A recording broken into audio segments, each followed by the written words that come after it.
Is it possible for Bruno Fernandes to win a Ballon d'Or? And, is it better to have Klopp managing your team than to have Messi play in your team? Those are some controversial opinions that you guys have sent me, and we will be talking about that. Hey everyone, it is Finn here. That is FYW. I hope you're all doing super well. Now, your controversial / unpopular football opinions. That's the series I did about a month or two ago on my channel. I'm not gonna lie, guys, I got kind of demotivated because, the views on that were kind of shit. I'm not gonna lie to you. So you know what? I think this could be a popular series on my channel. If you guys do like this kind of content, please do subscribe, like, and obviously watch this channel, because that's really the only way people are going to see this, and it's the only way I can really continue the series. So if it is something you want to continue, please do like and subscribe.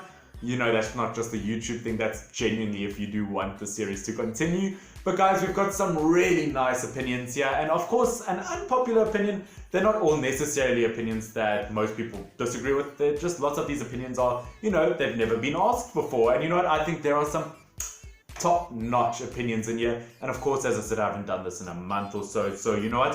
Of course, I'm expecting questions to build up. I'm expecting some top-tier football opinions that could really just shatter the world. So I asked you, what are your most unpopular football opinions? Soccer.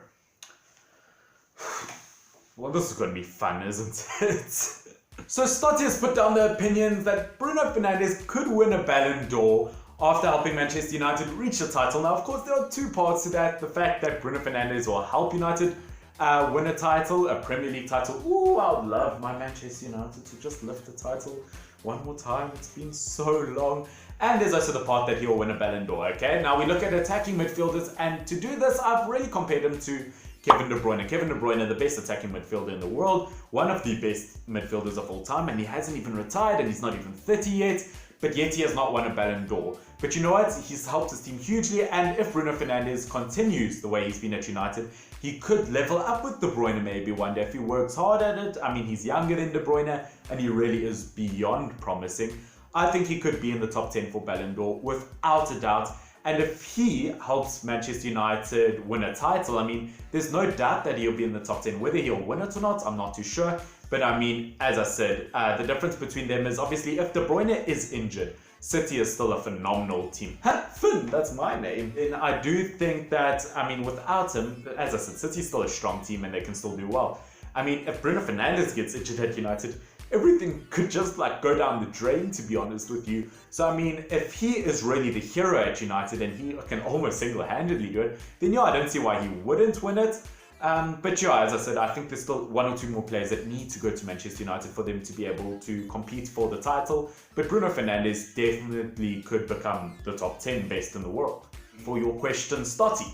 Ross has put down the opinion that Conte and Klopp are the best managers in the world, and with a reasonable budget, they really could turn any team into a team with top quality players and a top quality team, which I really do like that opinion. And I have to say, based on this season alone, I would 100% agree with you. I mean, look, Lukaku was in a serious slump at Manchester United, but regardless, I still think he's a world-class player. But Conte really got him, out of his little shell to become one of the best in the world again at Inter Milan. I mean, Lukaku's been an absolute beast at Inter Milan. And I mean, even Ashley Young got an assist and did well for Inter Milan this season, which I mean, that makes him the best manager of all time in my eyes. But yeah, all jokes aside, I think Conte really has transformed Inter Milan and he's turned them into a title competing team. And I think Inter Milan will do incredible in the Champions League next season. Klopp, it goes without saying that he has transformed Liverpool into the best team in the world, where Liverpool were really, they weren't good before he got there. I mean, look, Liverpool have always had some great players, but it's been a long time since they've had a whole world-class team. And I mean, even the budget part that you mentioned in there with a reasonable budget, look, bar Van Dijk and Alisson at Liverpool, everyone else wasn't that expensive, and he really bought mediocre players. I mean, think Ronaldo was in a relegated Newcastle team, Robertson was in a Newcastle Hull team, Sadio Mane was at Southampton, Salah was, a Chelsea reject at Roma. At the end of the day, these players weren't all quality, but Klopp made them. So you know what? You do get, I wouldn't say of all time that Conte is better than Pep Guardiola, but based on this season alone and this season's performance, this year, at this exact moment, after this season, performance-wise, Conte and Klopp are the best managers at the moment. I hope that answers your question or your opinion. For Icha Road has put another Manchester United comment down, which that always makes me happy. It warms my Red Devil heart, it does. He's put down that Ole Gunnar Solskjaer can do well at Manchester United, and with Jadon Sancho we could really compete for the title, which I mean I would absolutely love to lift the trophy one day. Will it happen soon? Maybe not. But you know what, I have to say, I do think Ole Gunnar Solskjaer can be successful at Manchester United. Is he a great manager at the moment, or a world-class one? At the moment, no. He's only really managed a top club, Manchester United, for a year or two now. So it's not long enough to define him as a good manager. But you know what, although we've had some downs, and we've had some serious downs, I have to say, there's also been lots of ups. He's broken records that haven't been broken in years. He's looked super strong at Manchester United as a manager sometimes. And now with Bruno Fernandes, he is looking super strong. And as you stated, I mean, all his buys and all his transfers have really just been phenomenal, I do have to say. So you know what, I have to give him top marks for that. And he's really introduced some young players like Greenwood into the squad and made them like really good players. So he's done a lot for Manchester United. Within time, he can become a world-class manager. And then with the Jadon Sancho thing, obviously, I mean, this team is already looking super strong, Manchester United. And when everyone is fit, this team is unbelievably strong. I can't wait for Rashford to be back because, I mean, think of all the top clubs Manchester United have beaten this season. It's only a matter of consistency. And if we get a right wing like Jadon Sancho who pulls amazing numbers, then yeah, I can definitely see it happening. So yeah, I agree with you. Playboy has put, when a neutral, a dirty game, you enjoy a dirty game, which I think we all do. I mean, let's be honest, if you're not a fan of the team playing, or if your rival's not playing and you want them to lose, which I mean, no one ever wants anyone to lose. I want Liverpool to lose. I'm not gonna lie.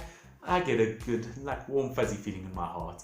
But yeah, jokes aside, I do have to say, let's be honest. I mean, although you don't want to say you want anyone to get hurt or you don't want things to get dirty, as a neutral, because I'm a Barcelona and a Manchester United fan, so when I watch the final Real Madrid versus Liverpool, you know, it's watching Sergio Ramos go at some players. I mean, it's always a joy to watch some fights. You always enjoy that. That's why I like watching rugby, because let's be honest, it's a gentleman's game. But boy, when there's a fight, here's a good one. Rax has put a top quality question of saying, or opinion, saying that they would rather have Jurgen Klopp manage their team than have Messi play in their team, which I thought about this opinion for a long time, and I, searched the world for an exact opinion of what I wanted on this, because it was a great opinion. And then I came to the conclusion that you are probably right, because let's be honest, Messi, I mean, if he gets injured or if he's not in the squad, then the team might fall, they might struggle for form, and Messi obviously can't play if he's injured. With Klopp, let's be honest, he'll break his leg and then he can still manage or whatever. And at the end of the day, Klopp, as I said, he's built a team that can last for future generations, and he's really built from a Liverpool team that's really struggled with form in recent years. He's really built a team that can carry on a legacy and become Premier League winners, where you get to someone like Messi who, once he's gone, it might be impossible to replace Messi, where Klopp, all he really needs to do is set a foundation down and then that can carry on. So you know what? Great opinion, and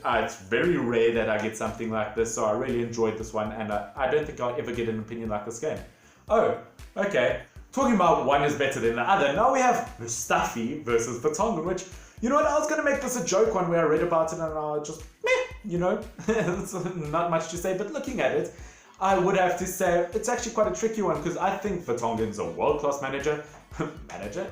No, he's not. World-class player, and you know what, I would have said he's much superior than Mustafi, but to be honest, at moments, I don't think there's a defined answer. I would say one is better at some things, one is better than other things, and I think lots of people just look at Mustafi as banter, and let's be honest, I think Spurs' defense is better than Arsenal's defense, especially at the moment, and I think most people just really point a finger at Mustafi because he's a meme, let's be honest. Tuanatello has put McTominay, McSauce, is a world-class player. Now, do I agree with this? As much as I want to say this is true, I would say not yet. I think he still has at least 2-3 years to become world-class. He is a great player, but when he has a full fit season, maybe we can then decide on him. I mean, as a Manchester United fan, as I said, I'd love to admit that. But McTominay still has some things to work on, some elements of his games, and when he is fully fit, that man is...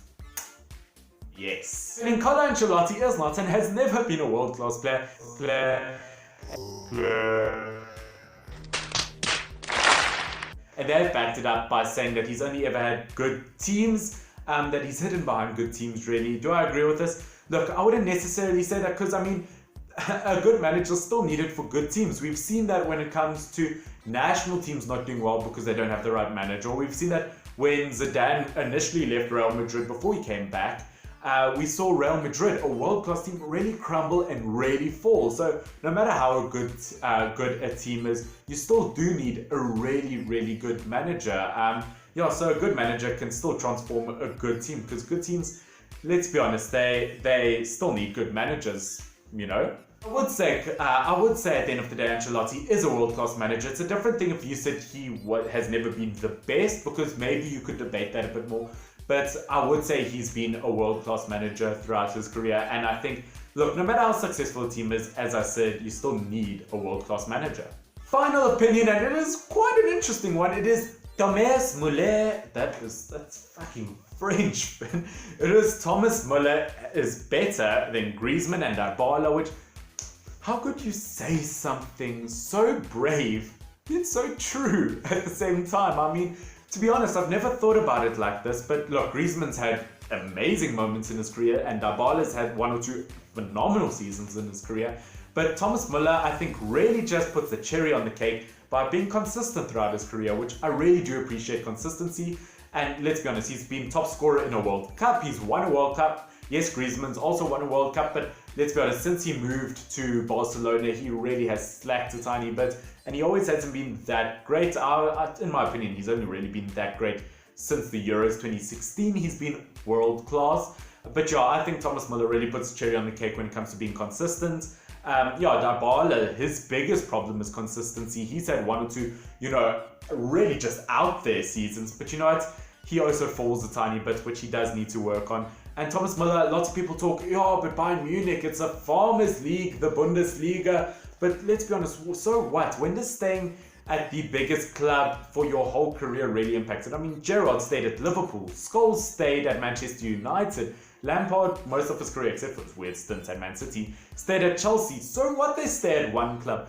And Messi stays at Barcelona. Why does staying at one club not make you a world-class player? I mean, so what? I think Thomas Muller, as I said, would beat these players as being a better player, just because throughout his career he's been more consistent. So guys, I hope you have enjoyed those controversial opinions of yours and unpopular ones. And guys, if you do want me to continue the series, then it is important that you please do like this video. Maybe we can get it to 10 likes. And you please help it reach 100 views. I would really appreciate that. Guys, I hope you have enjoyed this video. This has been Finn, FYNN. Love every single one of you. Subscribe to this channel.